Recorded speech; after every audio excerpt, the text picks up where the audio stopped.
Halo, assalamualaikum. Saya Wahyu Karisma Putri dari kelas 3F dengan NIM 212111130 dari Prodi Hukum Ekonomi Syariah Fakultas Syariah. Saya akan menjelaskan mengenai kajian fikih siasah dan perkembangannya. Yang pertama ada pembentukan ilmu fikih siasah.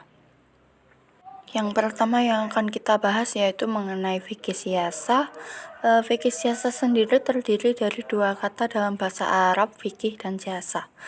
Secara bahasa, fikih merupakan pemahaman, sedangkan secara istilah fikih merupakan pengetahuan tentang hukum syar'i mengenai amal perbuatan manusia, yaitu hukum-hukum khusus yang diambil dari Al-Quran dan Sunnah Rasulullah yang disusun oleh mujtahid dengan cara berijtihad. Nah, sedangkan siasah berasal dari kata sasa, kata yang berasal dari kamus bahasa Arab, artinya mengatur, mengurus, atau memerintah. Siasah merupakan menurut bahasa mengandung beberapa arti, yaitu mengatur, mengurus, memerintah, memimpin, membuat kebijakan pemerintahan dan politik. Dalam kitab Lisan Al-Arab, siasah adalah mengatur atau memimpin sesuatu dengan cara membawa kepada kemaslahatan. Dalam Al-Munjid, siasah merupakan pembimbing kemaslahatan manusia kepada jalan yang benar yang menyelamatkan. Siasah merupakan ilmu pemerintahan untuk mengendalikan tugas dalam negeri maupun luar negeri, yaitu politik dalam negeri dan politik luar, dan mengatur kehidupan umum atas dasar keadilan.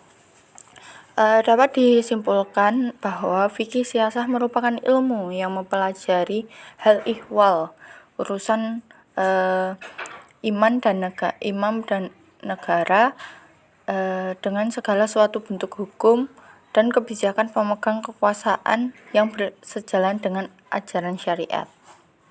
Selanjutnya ada sumber dan ruang lingkup fikih siasah.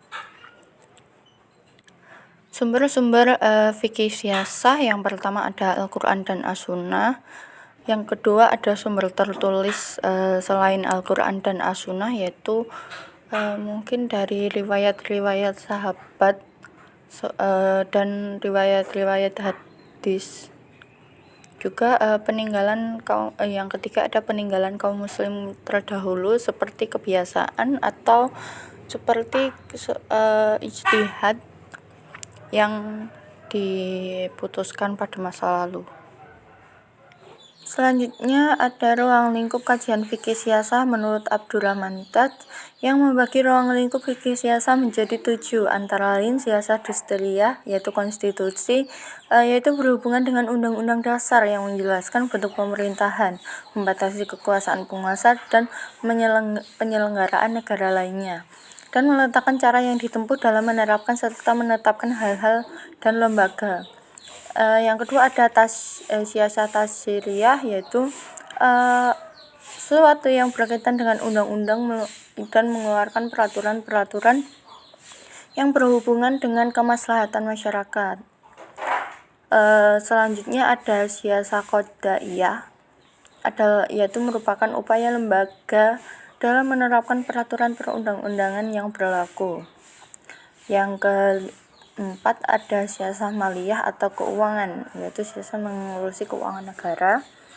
Dan yang kelima ada siasah idariyah, yaitu tentang administrasi negara. Yang keenam ada siasah tanfiziyah, yaitu lembaga eksekutif. Dan yang terakhir ada siasah khadrijiyah, yaitu tentang urusan luar negeri. Selanjutnya yaitu menurut Al-Mawardi ada siasah dusturiyah, yaitu kebijakan pemerintah tentang peraturan undang-undang. Siasah maliyah, kebijakan tentang ekonomi dan moneter.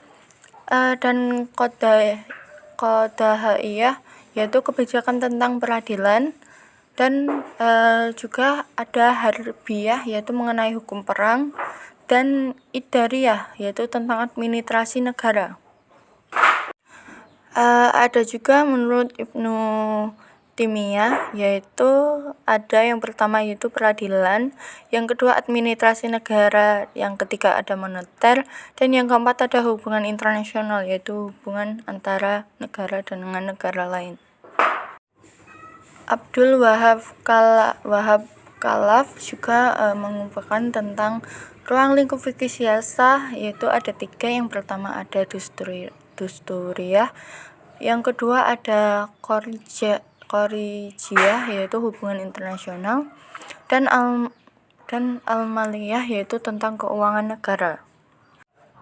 Sekian itu yang saya sampaikan mengenai fikih siasah, sumber hukumnya, dan ruang lingkup fikih siasah menurut beberapa ahli juga. Sekian dari saya.